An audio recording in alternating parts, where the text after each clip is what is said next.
Return on equity or cash on cash return. So let's look at it. This is the most common one and it is used by almost everybody widely all over the world. Some people call it return on equity, some people call it cash on cash return. So basically, what that does is it tells you that's the money I invested, that's the money that came out of my pocket or the developer's pocket, and what's the profit that I made. And a lot of people go with this thumb rule that I put in $100 and I made another 25, so that's my return on equity, 25%. However, this does not take into account the timeline of the project.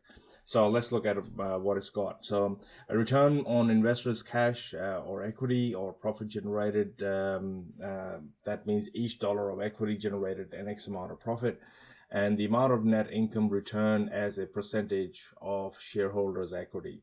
So cash on cash return or cash income earned on cash invested. That's what it actually means.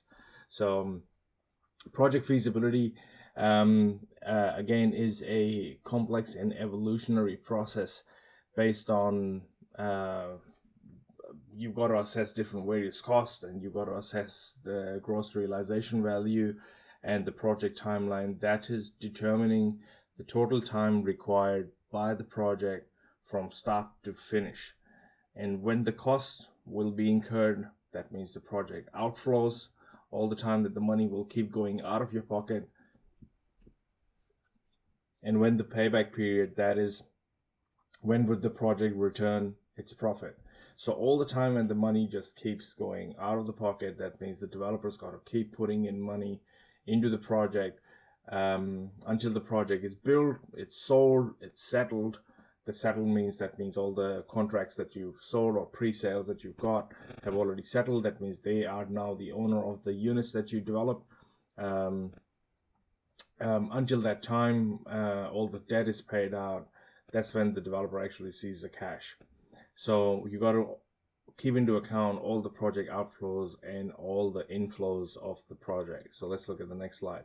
This is a cash flow from one of my actual projects.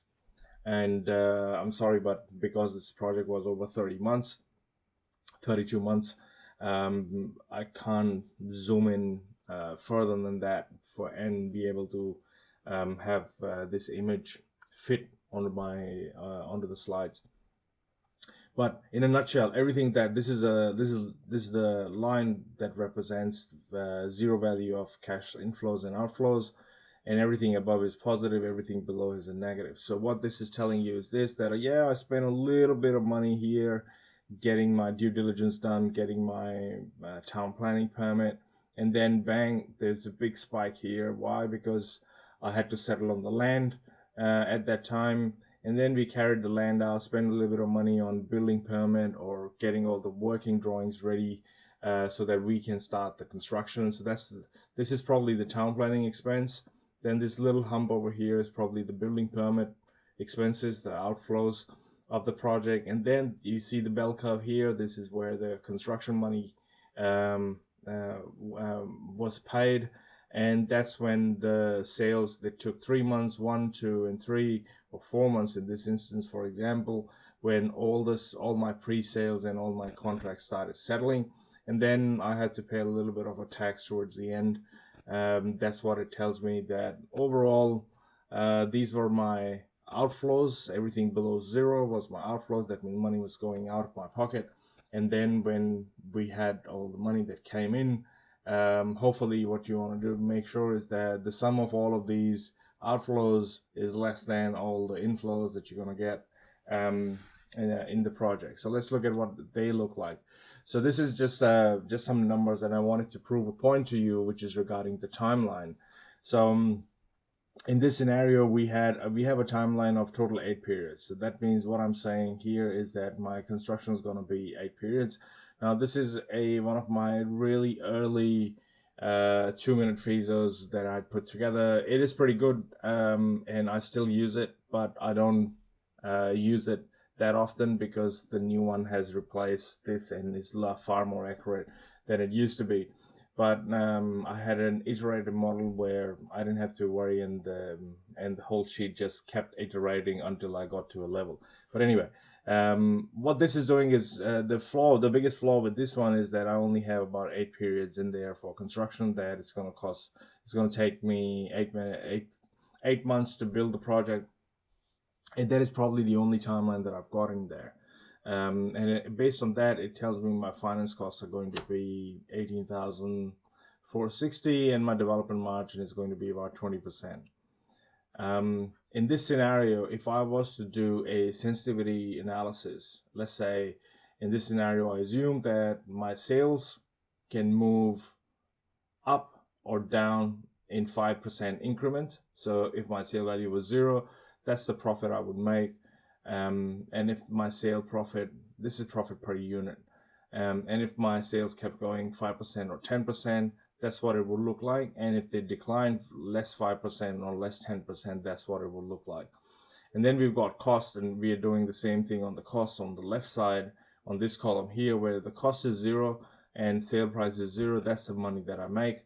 But if the costs go up by 3%, that means, and the price is constant, that means I'm not gonna make 118,000. I'm gonna make 100,000. And the same thing will happen here, where costs have gone up, but the sale price has also gone up, and I'm still in the green zone over here, and it's all good. But this is my best case scenario, where costs have gone down 6% and sales have gone up by 10%. And this section here is my worst case scenario, where the costs have gone up by 6% and my sales have actually gone down by 10%. And that's how this can actually move. And this is the effect that it would have on my profit drop in percentage. So this is not a development margin. This is only a profit drop. So as you can see, anytime my price is going up, I'm dropping in 15% increments. A 5% upside or 5% downside results in 30% downside here. If 5% downside in sales actually results in 30% downside here, because my costs have not gone up in this scenario. So do you understand what that means? What I'm trying to say here is that if everything was constant, that means my costs haven't changed, but the sale prices that I had in mind dropped by 5%. There is going to be a 30% drop in my profit from what I was assuming it to be. That's what this means. So in this scenario, whoops, this circle has moved, so I apologize for that. This is supposed to highlight this section here, which talks about 14 periods. That means instead of 8, now I assume that my project would take 14 months. And you can see that my finance costs jump up to cover up for the extra bit, and my development margin goes down. So let's see what the sensitivity analysis would look like in this scenario. So instead of 118,000, we are making 104,000. But did you notice that in my previous sensitivity analysis, I actually was in red, but I wasn't in negative. But in this scenario, I actually lose money. So let's compare them both side by side. So this is just cost and sales, and this is cost, sales, and time, and everything remained constant in both scenarios, except over here we had 8 months, and over this side we had 14 months, and that's all that changed. Nothing else changed. The costs remained the same. I could achieve the same sales values, but instead of 8 months, it took me 14 months to finish the project. And as you can see, that over here my worst case scenario was still in red.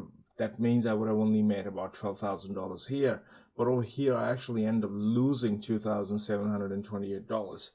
And every time here, instead of 5% drop would brought in 30%, we had a 5% drop. A drop in profit was 34 and 68, so it goes up a little bit more. So what you need to realize is that even if your cost didn't go up and you still managed to achieve the same amount of sales, but it took you longer to finish the project, it's actually going to hit your bottom line really hard. So these are some takeaways for you from this module. Small market movements can turn a project unviable, and accuracy of your financial feasibility should be stringent. It should be slight optimism and slight oversight can render your feasibility useless. You must validate your numbers and your assumptions.